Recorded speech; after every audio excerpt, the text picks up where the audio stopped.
ओम शांति। आइए आज सुनेंगे 19 फरवरी की मुरली। कल हमने 18 फरवरी की मुरली सुनी, जिसमें परमात्मा ने बताया कि आप नए दुनिया में नव वर्ष की शुभकामनाएं, बधाइयाँ सभी एक दूसरे को देते हैं। तो परमात्मा ने हमें नए युग की और नए जन्म की और नए साल की बधाई दी। और बाबा ने नए साल में हम बच्चों से कुछ नया करने को कहा। परमात्मा ने बताया कि यह युग ही है, परिवर्तन का युग है। बाबा ने कहा चाहे स्वयं का परिवर्तन करना हो, चाहे सेवा में, चाहे बाबा ने कहा विश्व की सभी आत्माओं को शुभ भावना और शुभकामना के वाइब्रेशन देने हों। इसके लिए परमात्मा ने कहा कुछ नई विधि बनाओ, नई कुछ योजना बनाओ। फिर बाबा ने कहा उसके लिए उमंग, उत्साह और हिम्मत भी बहुत ज़रूरी है, क्योंकि परमात्मा ने बताया हिम्मते बच्चे और मददे खुदा। बाबा ने कहा आपका एक शुभ संकल्प भी यदि चला तो उसमें परमात्मा की पदम गुणा मदद मिलती ही मिलती है। बाबा ने कहा हमसे होगा या नहीं होगा, ऐसा ये आत्मा परिवर्तन होगी या न होगी।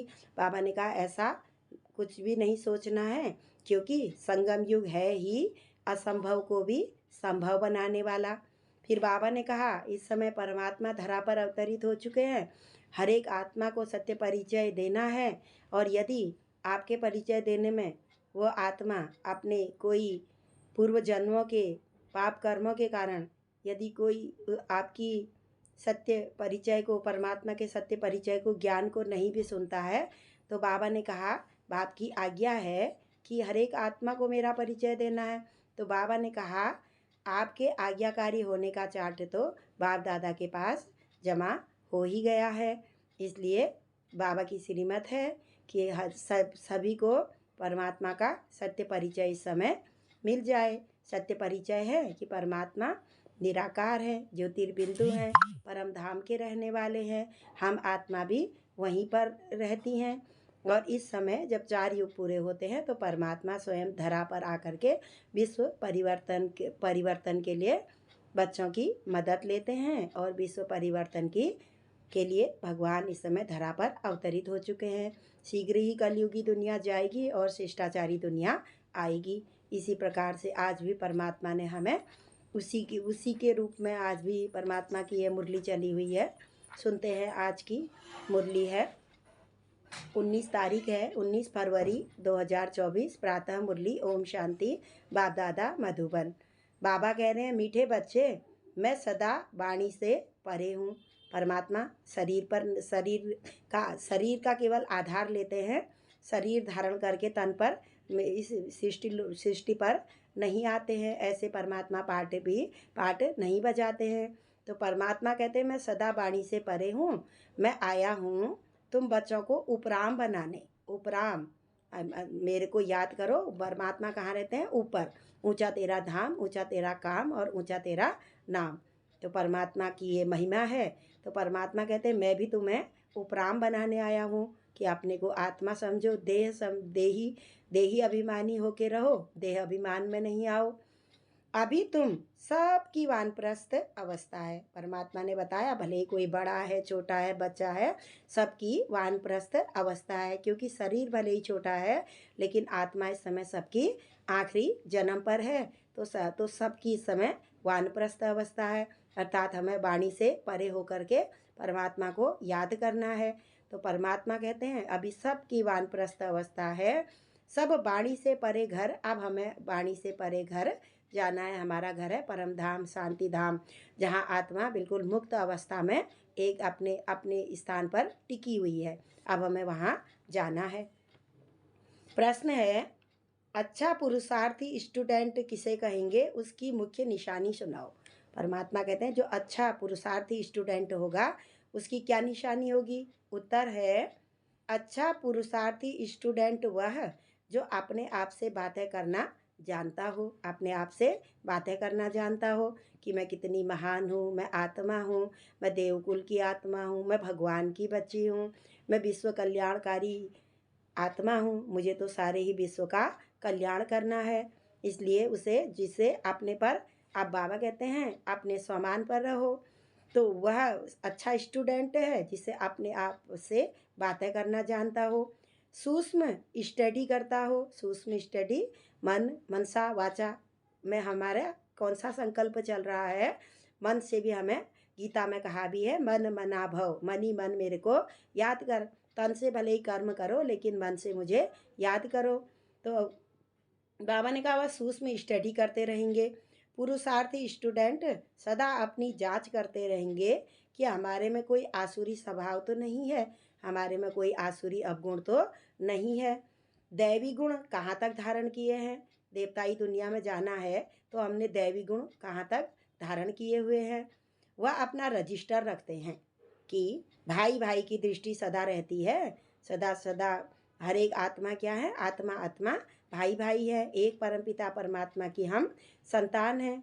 तो बाबा कहते हैं उस रजिस्टर रखते हैं कि और कि कहाँ तक हमारी भाई भाई की दृष्टि रहती है, क्रिमिनल ख्यालात तो नहीं चलते हैं, हमारी दृष्टि दृष्टि कोई इधर उधर फालतू तो नहीं जाती है, क्रिमिनल ख्यालात तो नहीं चलते हैं। तो परमात्मा ने कहा वह स्टूडेंट अच्छा अच्छा जो पुरुषार्थी स्टूडेंट होगा वह अपनी जांच स्वयं करेगा, स्वपरिवर्तन करेगा। स्वपरिवर्तन से ही विश्व परिवर्तन होना है। जैसे कर्म मैं करूँगी मुझे देखकर और करेंगे। तो बाबा ने कहा इस तरीके से हमें कर्म भी अच्छे करने हैं, सुकर्म करने हैं और देवी देवी देवताओं की दुनिया में जाने के लिए अपने को लायक बनाना है। मुख्य धारण करने के लिए पूरी मुरली से परमात्मा जो हमें गीता का सार सुनाते हैं उसमें से मुख्य धारण करने के लिए मुख्य सार है, 2 पॉइंट परमात्मा रोज हमें देते हैं जिसको हम दिन भर में धारण करेंगे। पहली पॉइंट है अपनी पढ़ाई का रजिस्टर रखना है। बाबा जो हमें ज्ञान रतन देते हैं उसका हमें रोज रजिस्टर रखना है। अपना चार्ट देखना है कि हमारी भाई भाई की दृष्टि कहाँ तक रहती है, हमारा दैवी स्वभाव बना है, देवताओं जैसा स्वभाव बना है। देवता होते हैं देने वाले, देवता है न कि लेवता, हमें लेना नहीं है, हमें तो देवकुल की आत्मा है, हमें तो देते ही रहना है। सुख शांति प्रेम पवित्रता आनंद जो सारे हमारे अंदर हैं वो हमें दूसरों को भी देते ही रहना है। दूसरा है अपनी जुबान पर बहुत कंट्रोल रखना है, जुबान पर बहुत कंट्रोल रखना है। बुद्धि में रहे कि हम देवता बन रहे हैं, इसलिए खान पान पर बहुत ध्यान देना है। हमारा खान पान भी अच्छा होना चाहिए, जैसा मेरा अन्न होगा वैसा मेरा मन होगा, जैसा पानी वैसा वाणी। तो अन्न खान पान पर भी हमको विशेष ध्यान देना है। हम देवता बनने वाले हैं तो हमें शुद्ध शाकाहारी भोजन करना है। तो देवताओं तो बाबा ने कहा खान पान पर भी विशेष ध्यान देना है। जबान चालायमान नहीं होनी चाहिए, कोई कुछ भी खा रहा है तो हमें परमात्मा ने बताया कि जो अपना भोजन है वही हमें करना है, जो हमारे हमारे शरीर के लिए अच्छा है, जो आत्मा के लिए अच्छा है, हमें वही भोजन करना है। माता पिता को फॉलो करना है, मम्मा बाबा को फॉलो करना है। ब्रह्मा और सरस्वती जो फिर लक्ष्मी और नारायण बनेंगे, उन जैसे कर्म वो करते हैं उनको हम उन्हें देख करके हमको भी उनके ही जैसे कर्म करने हैं, उन्हें फॉलो करना है और याद परमपिता परमात्मा को करना है। आज का मधुर वरदान है बाबा का हम बच्चों के लिए, परखने की शक्ति द्वारा। अष्ट शक्तियों में एक शक्ति है परखने की शक्ति। परखने की शक्ति द्वारा बाप को पहचान कर अधिकारी बनने वाले विशेष आत्मा भव, विश्व राज्य अधिकारी बनने वाले हैं। बाप दादा हर बच्चे की विशेषता देखते हैं, चाहे संपूर्ण नहीं भी बने हैं, पुरुषार्थी हैं, लेकिन ऐसा एक भी बच्चा नहीं जिसमें कोई विशेषता न हो। परमात्मा कहते हैं मेरा हर एक बच्चा विशेष है, तभी तो बाबा ने हमको चुना है। गीता में भी कहा है कि कोटों में कोई, हे अर्जुन मुझे कोटों में कोई में भी कोई बिरला ही मुझे पहचान पाएगा। तो यह शिव पिता ने बताया, न कि श्री कृष्ण ने कहा है गीता में। गीता में एक महान भूल करी कि गीता तो शिव परमात्मा ने सुनाई और इस समय परमात्मा सुना रहे हैं, न कि द्वापर में सुनाई गई। यदि द्वापर में सुनाई होती तो कलयुग, घोर कलयुग नहीं आता। तो परमात्मा ने कहा तो अच्छा, सबसे पहली विशेषता तो परमात्मा कहते हैं कि कोटों में कोई की लिस्ट में हो, कोटों में कोई, कोई में भी कोई, मैं एक बहुत भाग्यशाली आत्मा हूँ जो कि परमात्मा की मुझ पर नज़र पड़ी और परमात्मा ने मुझे अपना बच्चा बना लिया। बाप को पहचान कर मेरा बाबा कहना और अधिकारी बनना, ये भी बुद्धि की विशेषता है। वो हमारे पिता हैं, उन्हें पहचान लिया। और तो बाबा ने कहा अधिकारी विश्व राजाई में तो हमको आना ही है।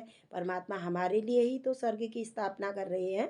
तो बाबा ने कहा तुम अधिकारी बन गए हो। परखने की शक्ति है, इसी श्रेष्ठ शक्ति ने ही तुम्हें विशेष आत्मा बना दिया। हमने परख लिया, परमात्मा को पहचान लिया है। स्लोगन है, श्रेष्ठ भाग्य की रेखा खींचने की कलम है श्रेष्ठ कर्म। भाग्य कहते हैं ना, जब ब्रह्मा भाग्य बांट रहे थे तो उस समय कहा था, यह अभी की ही बात है। तो परमात्मा कहते हैं परमात्मा कहते हैं इस समय भाग्य की कलम मैंने तुम्हारे हाथ में दे दी है, जितनी चाहो तुम उतनी लंबी अपने भाग्य की रेखा खींच लो। लेकिन उसकी बाबा ने उसके लिए विधि बताई, श्रेष्ठ कर्म कैसे हमारे कर्म हैं, इसलिए जितना चाहो उतना अपना भाग्य बना लो। परमात्मा ने कहा श्रेष्ठ कलम तुम्हारे हाथ पर है, जितना चाहो इस समय के लिए अपनी अपनी सूक्ष्म चेकिंग करते रहो। मनसा वाचा कर्मणा हमारे क्या चलता है, सर्व के प्रति शुभ भावना और शुभकामना। सर्व की विश्व की सारी आत्माएं भाई भाई है, एक परमपिता परमात्मा की संतान है। ऐसे श्रेष्ठ कर्म करेंगे, श्रेष्ठ कर्म करेंगे और अच्छा ही सोचेंगे तो बाबा ने कहा तुम्हारा भाग्य 21 जन्मों के लिए तुम माला माल बन जाओगे। और बाबा ने कहा इस समय जितना चाहते हो कलम तुम्हारे हाथ में है, अपने भाग्य को बना लो। ये संगम युग है ही अपना भाग्य बनाने का युग है। अच्छा, ओम शांति, ओम शांति, ओम शांति।